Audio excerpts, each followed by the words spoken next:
প্রিয় শিক্ষার্থীরা, আজকে আমরা অনলাইন ক্লাসে নবম শ্রেণী এবং দশম শ্রেণীর রসায়ন ক্লাস করব, অধ্যায় সপ্তম। আর তোমাদের যে ওপেন বুক এক্সাম শুরু হচ্ছে, এই অধ্যায় থেকে প্রশ্ন থাকবে। আজকে আমরা রাসায়নিক বিক্রিয়া এই অধ্যায়ে যে এর আগে আমরা ক্লাস করেছিলাম, সেই ক্লাসের পরে রাসায়নিক বিক্রিয়ার শ্রেণীবিভাগে আমরা এখানে তাপ উৎপাদন হবে কি না রাসায়নিক বিক্রিয়ায়, বা শোষণ হবে কি না, অর্থাৎ রাসায়নিক বিক্রিয়ায় তাপের পরিবর্তন, রাসায়নিক বিক্রিয়ার তাপের পরিবর্তন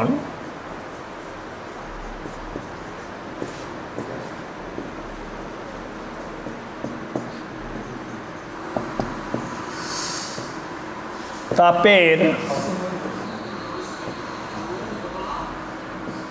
পরিবর্তন, রাসায়নিক বিক্রিয়ায় তাপের পরিবর্তন হবে কি না এর উপর নির্ভর করে রাসায়নিক বিক্রিয়াকে আমরা দুই ভাগে ভাগ করি।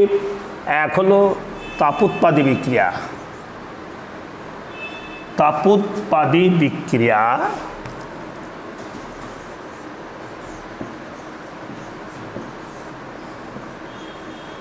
তাপোৎপাদী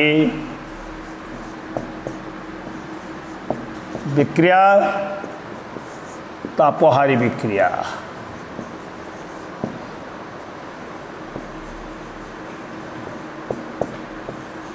তাপহারী বিক্রিয়া।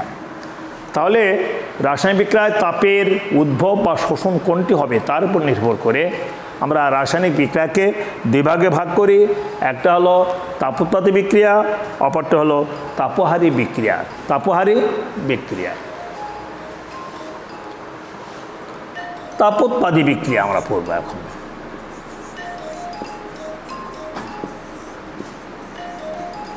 তাপোৎপাদী বিক্রিয়া। তাপোৎপাদী বিক্রিয়া আমরা কাকে বলবো? যে বিক্রিয়ায় বিক্রিয়ক বিক্রিয়া করে উৎপাদ সৃষ্টি করবে এবং সেই সঙ্গে উৎপাদ হিসাবে তাপ উৎপন্ন করবে, অর্থাৎ যে বিক্রিয়ায় তাপ উৎপাদন হয় বা উৎপন্ন হয়। যে বিক্রিয়ায়, যে রাসায়নিক বিক্রিয়ায়, যে রাসায়নিক বিক্রিয়ায়, যে রাসায়নিক বিক্রিয়ায় তাপ উৎপন্ন হয়, উৎপন্ন হয় তাকে তাপোৎপাদী বিক্রিয়া বলে। তাপোৎপাদী বিক্রিয়া বলে। তাহলে যে বিক্রিয়ায় তাপ উৎপন্ন হবে তাকে বলবো আমরা তাপোৎপাদী বিক্রিয়া। তাপোৎপাদী বিক্রিয়া আমরা দেখি এই বিক্রিয়াটা আমরা কিভাবে লিখতে পারি, সেভাবে লিখবো আমরা। নাইট্রোজেন গ্যাস, 1 মোল নাইট্রোজেন গ্যাস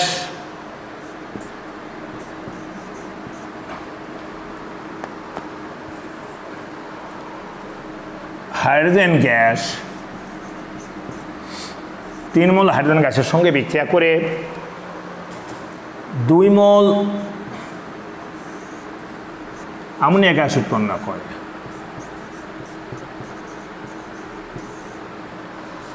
এর সঙ্গে প্লাস 92 কিলোজুল তাপ, প্লাস 92 কিলোজুল তাপ উৎপন্ন করে।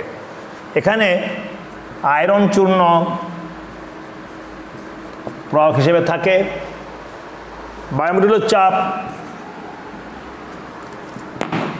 150 থেকে 200,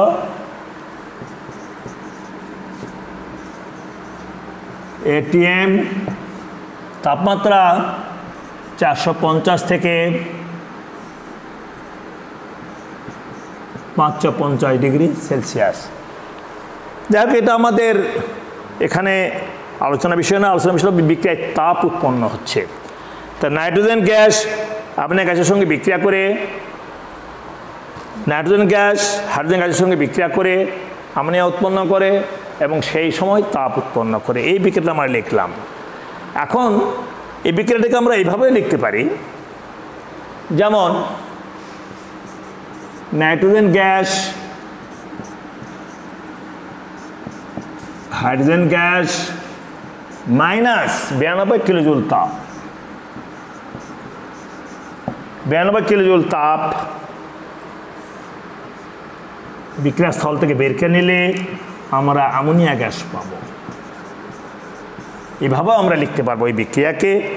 এই তাহলে বোঝা যাবে এটা একটা তাপোৎপাদী বিক্রিয়া, তাপোৎপাদী বিক্রিয়া। তৃতীয়ত আরও একটি প্রসেস আছে। রাসায়নিক বিক্রিয়ায় তাপের পরিবর্তনকে যখন আমরা প্রকাশ করি তখন একটা সংকেত ব্যবহার করি যার নাম ডেল্টা এইচ। যখন আমরা রাসায়নিক বিক্রিয়ায় তাপের পরিবর্তনকে ডেল্টা এইচের সাহায্যে প্রকাশ করব তখন আমরা লিখব এভাবে। তাপোৎপাদী বিক্রিয়ার ক্ষেত্রে ডেল্টা এইচের মান হবে ঋণাত্মক, ডেল্টা এইচের মান হবে ঋণাত্মক। তাহলে আমরা এটা কীভাবে লিখব? নাইট্রোজেন গ্যাস, হাইড্রোজেন গ্যাস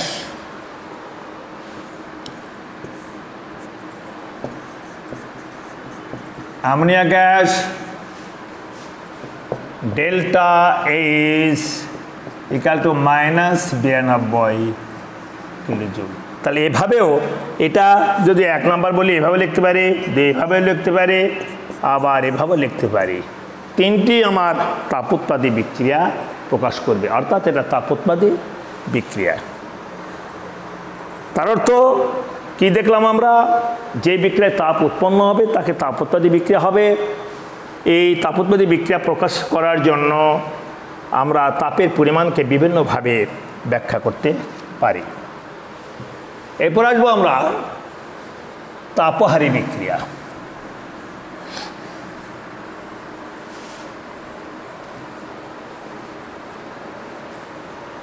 এবার হলো তাপহারী বিক্রিয়া।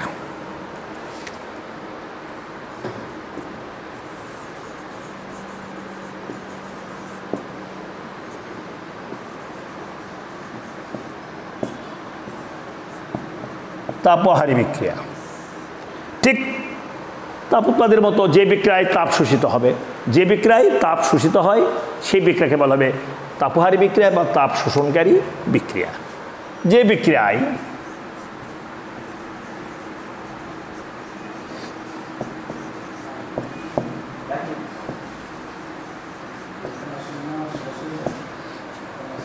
যে রাসায়নিক বিক্রিয়ায় তাপ শোষিত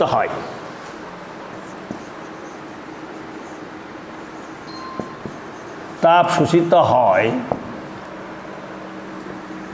তাকে তাপহারী বিক্রিয়া বলে।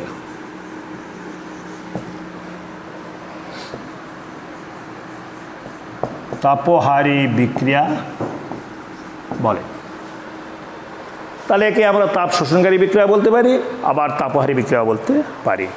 ঠিক এই তাপহারী বিক্রিয়াকেও ঠিক তিনটি উপায় আমরা প্রকাশ করতে পারব। প্রথমত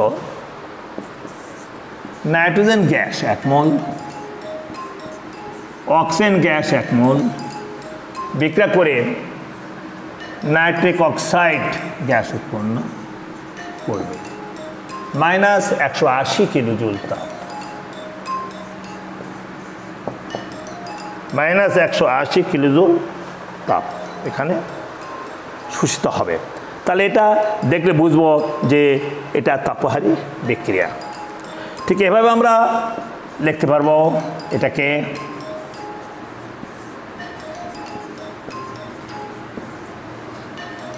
প্লাস 180 কিলোজুল,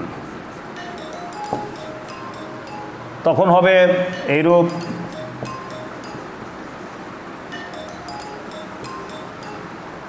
গেল। ঠিক ডেল্টা এইচ ব্যবহার করে যদি আমরা লিখি তাহলে কীভাবে লিখব?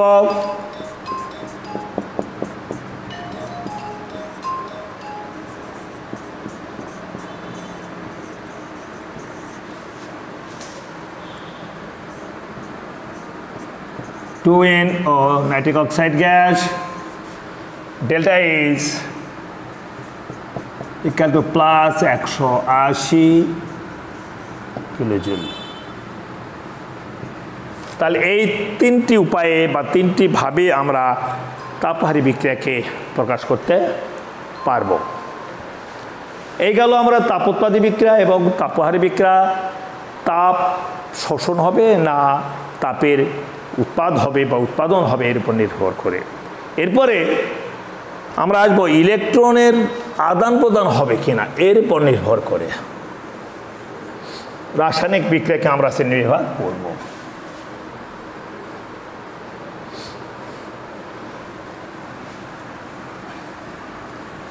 রাসায়নিক বিক্রিয়ায় ইলেকট্রনের আদান প্রদানের উপর নির্ভর করে ইলেকট্রনের আদান প্রদান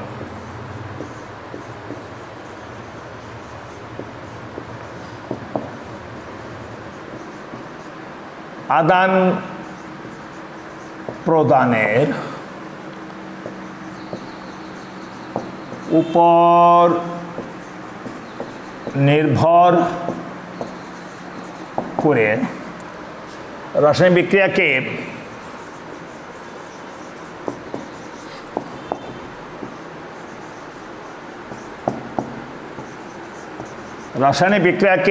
দুই ভাগে ভাগ করা হয়।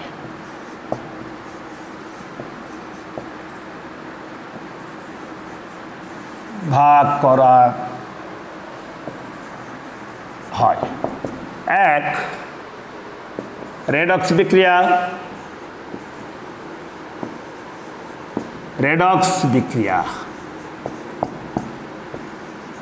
আর দুই, নন রেডক্স বিক্রিয়া।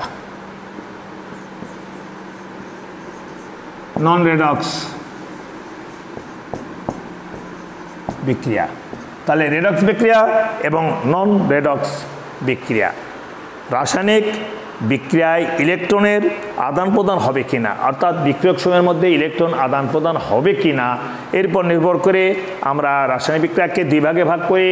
একটা হলো রেডক্স বিক্রিয়া আর একটা হলো নন রেডক্স বিক্রিয়া। এবার আসবো আমরা রেডক্স বিক্রিয়া।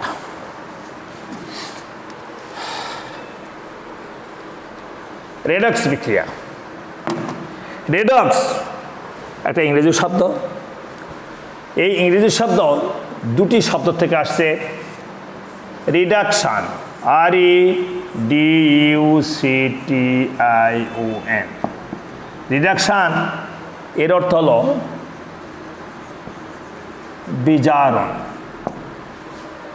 এই রিডাকশন, বিজারণ আর অক্সিডেশন, OXIDAOXIDATION,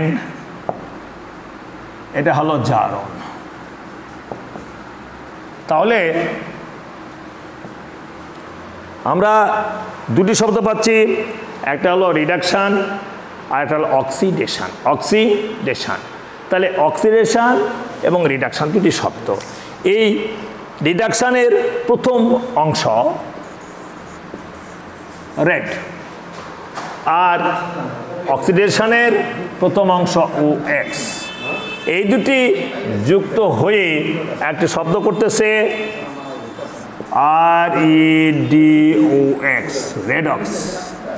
তাহলে রিডাকশনের রেড প্রথম অংশ এবং অক্সিডেশনের OX প্রথম অংশ দুটি সমন্বয়ে রেডক্স শব্দটির উৎপত্তি, যার অর্থ জারণ বিজারণ।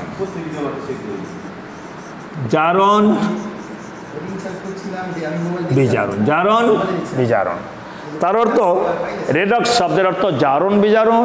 অর্থাৎ রেডক্স বিক্রিয়া বলতে আমরা বুঝব একই বিক্রিয়ার মধ্যে দুটি বিক্রিয়া সংঘটিত হবে, একটা জারণ বিক্রিয়া, একটা বিজারণ বিক্রিয়া। এখন যেহেতু একটি বিক্রিয়ার মধ্যে দুটি বিক্রিয়া, তাহলে এই দুটি বিক্রিয়াকে আমরা দুটি অংশে ভাগ করতে পারি, একটা প্রথম অর্ধাংশ, একটা দ্বিতীয় অর্ধাংশ, একটা প্রথম অর্ধাংশ, একটা দ্বিতীয় অর্ধাংশ। তাহলে রেডক্স বিক্রিয়াতে বিক্রিয়ার প্রথম যে অংশ, অর্থাৎ বিক্রিয়ক যখন ইলেকট্রন ত্যাগ করবে, এটা একটা অর্ধাংশ, এর নাম হলো জারণ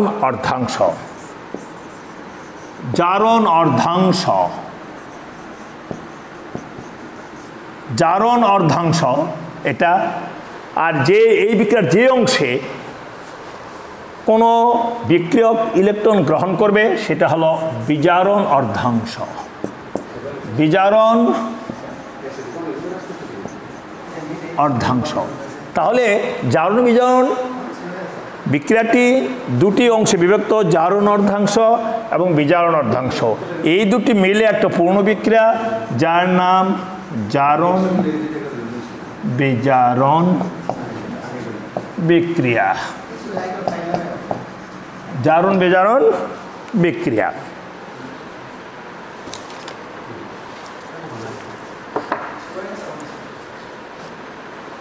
এখন আমরা এই জারণ বিজারণ বিক্রিয়া কাকে বলে সেটা একটু দেখি আমরা।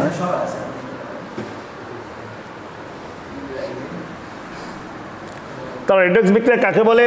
যে বিক্রিয়ায় ইলেকট্রনের আদান প্রদান ঘটে তাকেই বলা হবে জারণ বিজারণ বিক্রিয়া বা রেডক্স বিক্রিয়া। তাহলে রেডক্স বিক্রিয়াটা কি?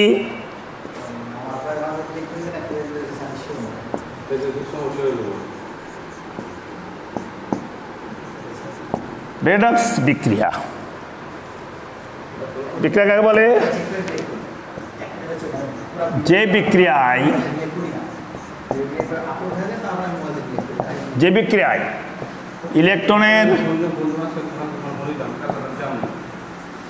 ইলেকট্রনের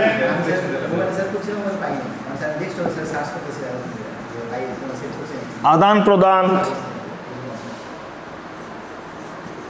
ঘটে, অর্থাৎ একটি বিক্রিয়ক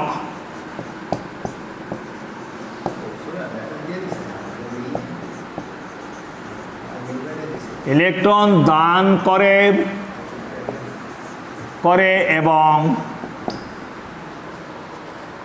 এবং অপর বিক্রিয়ক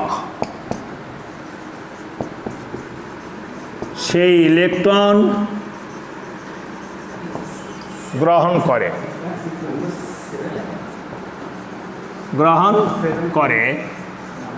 তাকে রেডক্স বিক্রিয়া বলে।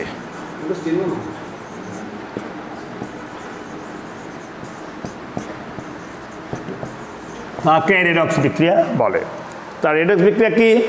যে বিক্রিয়ায় ইলেকট্রনের আদান প্রদান ঘটে, অর্থাৎ একটি বিক্রিয়ক ইলেকট্রন দান করে এবং অপর বিক্রিয়ক সেই ইলেকট্রন গ্রহণ করে, তাকে বলা হবে রেডক্স বিক্রিয়া। রেডক্স বিক্রিয়া। এখন আমরা আসব এই রেডক্স বিক্রিয়াকে যেটা ভাগ করলাম যে জারণ অর্ধাংশ এবং বিজারণ অর্ধাংশ। তাহলে জারণ বিক্রিয়া কাকে বলবো আমরা?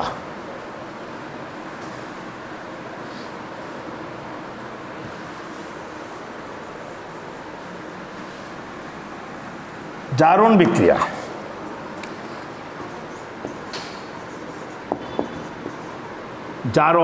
জারণ বিক্রিয়া বা জারণ কাকে বলবো? যে বিক্রিয়ায় কোনো বিক্রিয়ক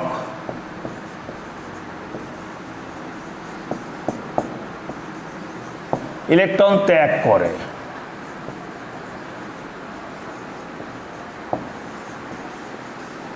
ইলেকট্রন ত্যাগ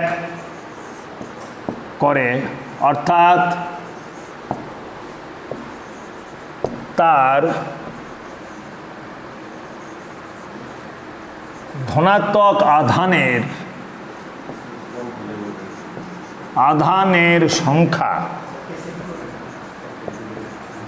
সংখ্যা বৃদ্ধি পায়। ধনাত্মক আধানের সংখ্যা বৃদ্ধি পায় বা ঋণাত্মক আধানের সংখ্যা হ্রাস পায়, তাকে জারণ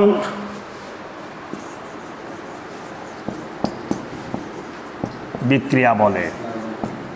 তাহলে জারণ বিক্রিয়া কি? জারণ বিক্রিয়ায় যে বিক্রিয়ায় কোনো বিক্রিয়ক ইলেকট্রন ত্যাগ করে, অর্থাৎ তার ধনাত্মক আধানের সংখ্যা বৃদ্ধি পায় বা ঋণাত্মক আধানের সংখ্যা হ্রাস পায়, তাকে বলা হবে জারণ বিক্রিয়া। জারণ বিক্রিয়া তাকে বলবো আমরা জারণ বিক্রিয়া। যেমন আয়রন আয়ন, আয়রন আয়ন কি হলো, সে +3 আয়ন প্লাস ইলেকট্রন ঠিক আসে। সোডিয়াম তার 0 আধান, sodium plus ion 1 plus electron. এখন দেখো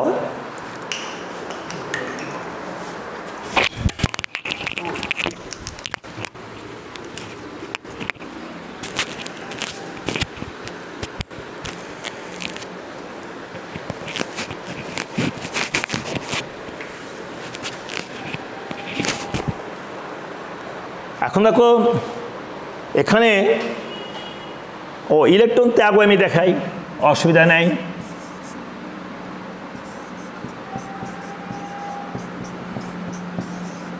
আচ্ছা, এটা হলো যে বিক্রিয়ায় কোনো বিক্রিয়ক ইলেকট্রন ত্যাগ করতেছে, ইলেকট্রন ত্যাগ করে সোডিয়াম আয়নে পড়তেছে, সোডিয়াম পরমাণু। এখানে ধনাত্মক 2 ছিল, তার আধানের পরিমাণ ধনাত্মক 3 হয়েছে, অর্থাৎ ধনাত্মক আধান সংখ্যা বৃদ্ধি পাচ্ছে, এটাও জারণ বিক্রিয়া। সোডিয়াম আধান 0 ছিল, নিরপেক্ষ, এখানে তার আধান প্লাস হয়েছে, অর্থাৎ এখানে ধনাত্মক এবং ঋণাত্মক সমান ছিল, অর্থাৎ ঋণাত্মক চার্জ তার কমে গেছে, সে ধনাত্মক হয়ে গেছে। তার অর্থ তাহলে এই 3টি কথাই আমি এখানে প্রকাশ করেছি, ইলেকট্রন ত্যাগ, ধনাত্মক আধানের সংখ্যা বৃদ্ধি, ঋণাত্মক আধানের সংখ্যা কম। তাহলে এর নাম হলো জারণ বিক্রিয়া, জারণ বিক্রিয়া। ঠিক তার উল্টাটা হলো বিজারণ।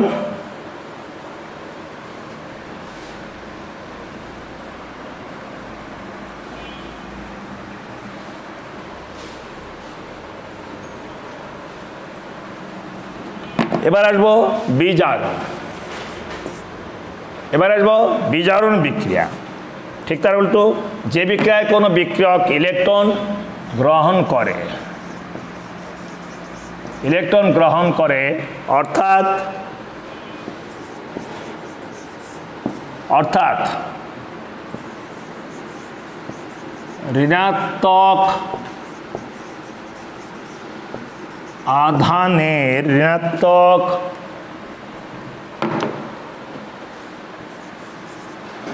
ঋণাত্মক আধানের সংখ্যা বৃদ্ধি পায়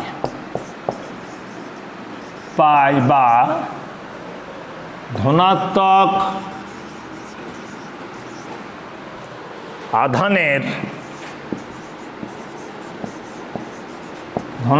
আধানের সংখ্যা হ্রাস পায়,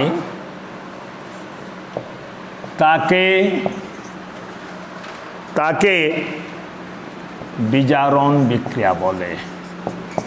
বিজারণ বিক্রিয়া বলে। তাহলে বিজারণ বিক্রিয়া কি? যে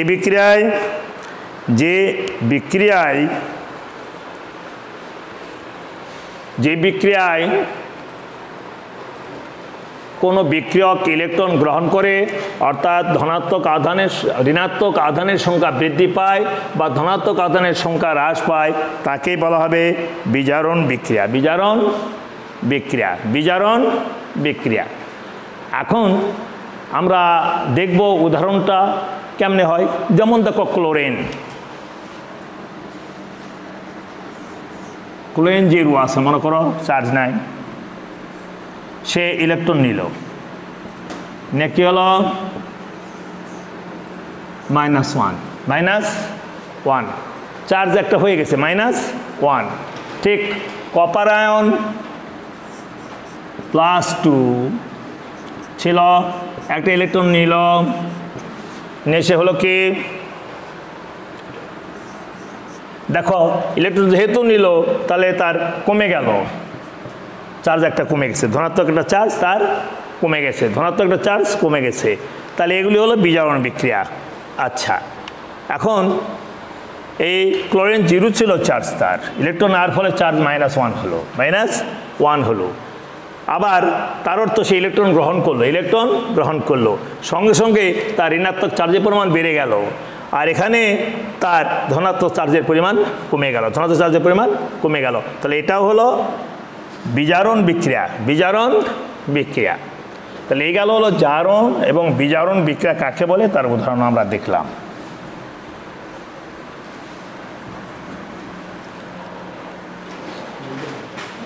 এবার জারক এবং বিজারক কি? জারক আর বিজারক। জারক হলো রাসায়নিক বিক্রিয়ায় যে বিক্রিয়ক রাসায়নিক বিক্রিয়ায় যে বিক্রিয়ক ইলেকট্রন, জারক যে বিক্রিয়ক ইলেকট্রন গ্রহণ করে তাই হলো জারক। তাহলে এটার সংজ্ঞা লিখলাম না? তাহলে ক্লোরিন প্লাস ইলেকট্রন কি হলো? তাহলে এটা কি? ক্লোরিন এখানে জারক, ইলেকট্রন গ্রহণ করছে করে ঋণাত্মক আয়নে পরিণত হয়েছে। তাহলে রাসায়নিক বিক্রিয়ায় যারা ইলেকট্রন গ্রহণ করে তারা হলো জারক। আর বিজারক